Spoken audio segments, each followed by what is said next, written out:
Hey, what's up, stock compounders? Brad here. So last night I did my first live stream, as many of you know, with Investing with Tom. And it was a Q&A on Seritage Growth Properties, and it was fantastic. I'm really excited to do another one of these collaborative live streams with Tom and with others as well. And I just kind of wanted to tie up some loose ends, go through some of the comments of that live stream that we did last night. Answer some of those questions. I want to give a big shout out to the After Dinner Investor podcast. Jason had some really nice things to say about this live stream that we put on last night. So thank you, Jason. And I wanted to mention as well, we got a little bit into the dividends with Seritage, but I wanted to go a little bit deeper. So there's preferred stock with Seritage Growth Properties.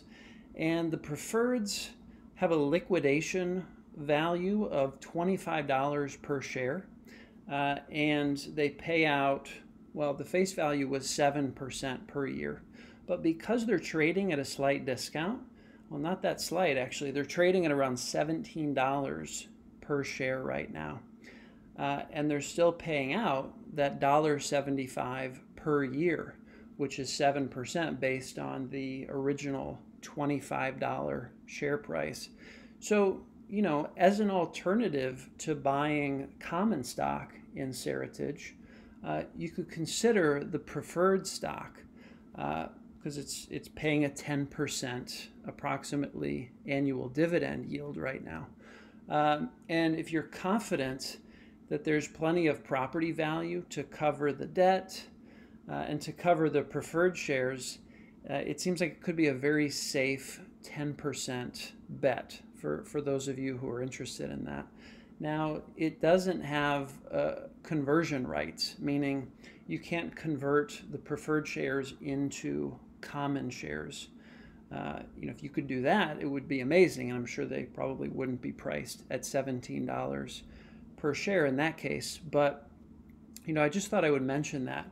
In the event that Seritage has to liquidate, the debt gets paid off first, and then those preferred shareholders get paid off, right? So they get their $25 per share back and any dividends that have yet to be paid. So it seems like an interesting 10% per year bet if plus that upside from 17, which is the price today, to 25, which you would get back if the company liquidated. So just wanted to share a little bit more about the preferred stock. And then I just wanted to go through some of these comments, give you guys shout outs. Thank you for participating last night and asking really awesome questions. So let's jump into that a little bit. Oh, I also want to give a big shout out to Tom. That was, just really grateful that he brought me in and that we were able to do that together. It was a really fun experience. So thanks, Tom, for putting that on. Right, so if you want to see, that's not what I wanted to do.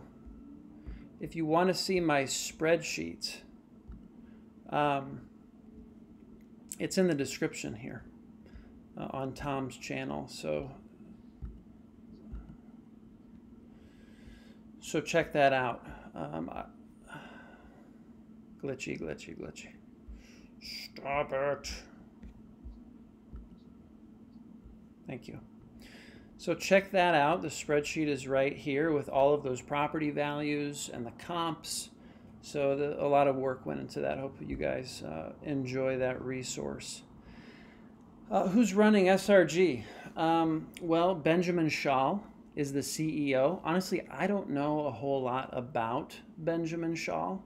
So I mentioned in this live stream that I wanted to do kind of a scuttlebutt approach with Eddie Lampert, who is the largest shareholder. I also want to do a scuttlebutt method with Benjamin Schall. I want to understand more, what is his background, what gives him the skill set to be able to really turn this company around, really turn it into a long-term compounder, hopefully. That's what we all want to see as investors. So thanks, Sean, for that reminder. Appreciate your kind words there, Retro Ranger.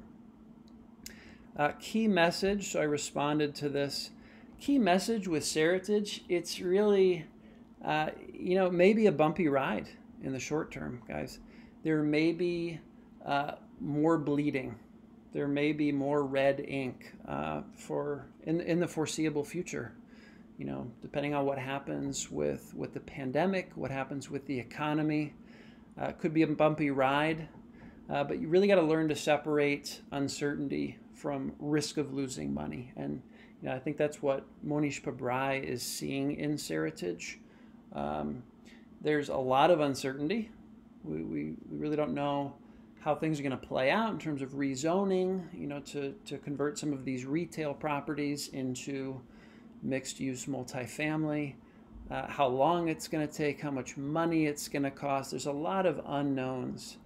But as long as we have a reasonable sense for what the assets are worth, and that's giving us some sense of a floor, then there's not necessarily a lot of risk, even though there's a lot of uncertainty, and those tend to be the bets that Monish Pabrai really likes to bet on. So Karan, I really like Karan's an up-and-coming YouTuber. Check out his channel. He's got some good stuff in there. He mentioned GameStop. I took a brief look at GameStop today, probably just for 15-20 minutes, and there is some intriguing stuff in there. Potentially, think about doing a live stream in the future with Karan, because he seems really knowledgeable about GameStop. He seems like a pretty sharp investor, good with numbers, and so that's potentially on the docket coming up. I'd like to learn more about GameStop. He mentioned, I'll just pull up some of these comments. When he bought it, it was selling for below net cash value per share. So you take the cash on the balance sheet, you subtract the debt, you divide by the shares outstanding. And based on what I saw, in 2019, there was a point it was selling somewhere between $3 and $4 per share. And just the net cash value was $8 per share, which was pretty shocking to me. But so I do want to look into GameStop. Appreciate that comment from Karan. John, appreciate all of your contributions to the channel. Long time commenter there. Right, Pabrai. Yeah, that's what inspired me to get interested. Yeah, good stuff here. Check out that comment. Right, typical Pabrai bet, low risk, high uncertainty. And this is really, it's a race against the clock with Seritage. Will they be profitable before, they have to sell a bunch of their properties to pay the operating expenses, the interest on the debt, fund the redevelopment projects? It's a race against time. And, what's happening in our economy now is not being kind to that race, unfortunately. But I'm confident they have enough asset value there to make the turn, to turn the corner on it. Yeah, Dominic, I would like to make it a regular thing, these live streams with Tom, for sure. This is something I need to look more into, the joint venture properties. What this commenter is saying, every year they kind of update those property values, and so I don't have to estimate them. In my exercise of finding comps and coming up with all of the property values, I basically assumed the joint venture properties were around double the value per property that I came up with for those wholly owned properties, and that Seritage owned half. So it worked out to the same kind of $17.7 million per property value. But you're right, I should dig into the 10Ks deeper and not make an estimation if I don't have to. I need to look more into Phil Town's 10 cap valuation approach. I believe that's what's being referenced there. I haven't gotten that far. I think that's probably in the book Payback Time, which I'm reading, but I haven't gotten to this 10 cap method yet. And I took a brief look at STORE as another real estate investment trust. I saw Berkshire Hathaway owns some of STORE, so I could be diving deeper into that in the near future. Acreage number, that was just given on that earnings, Q2 2020 earnings supplement. There was a list of all of the properties, and it includes the acreage for each property in that list.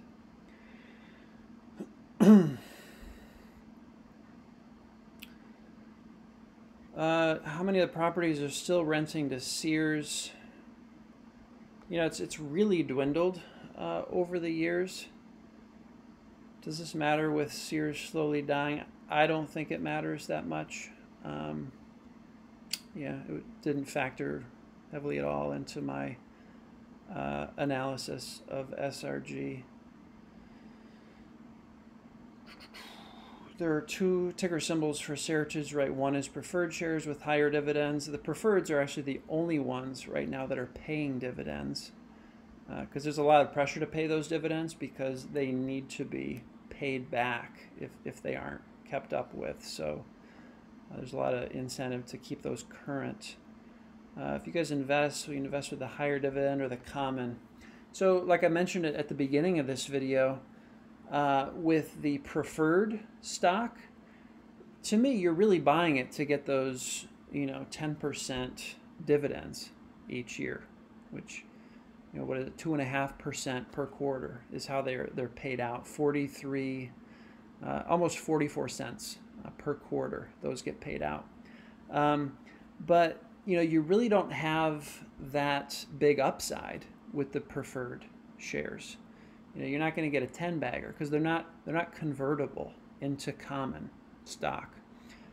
So it's more like a debt instrument where you have the certainty of knowing what you're going to make back than an equity type investment. So I'm more interested in the bigger upside of the common for sure.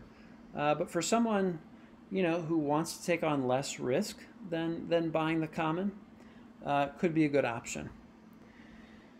Oh, let's see, some of the operating expenses. So I responded to this with better numbers than what I have here.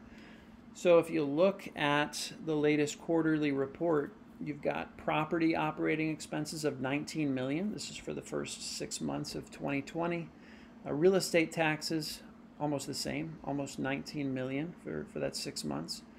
And then you've got G&A for $18 million. So that's kind of the operating expenses as I see them. What's coming in from rents is, annualizes almost $103 million, okay? The annual interest expense is about $116 million. So what's coming in from rents doesn't meet even the annual interest expense. And then you've got the operating expenses on top of that. And then you've got the redevelopment spend on top of that, which in the first half of 2020 was $180 million, okay? So, there's a lot more going out right now than there is coming in.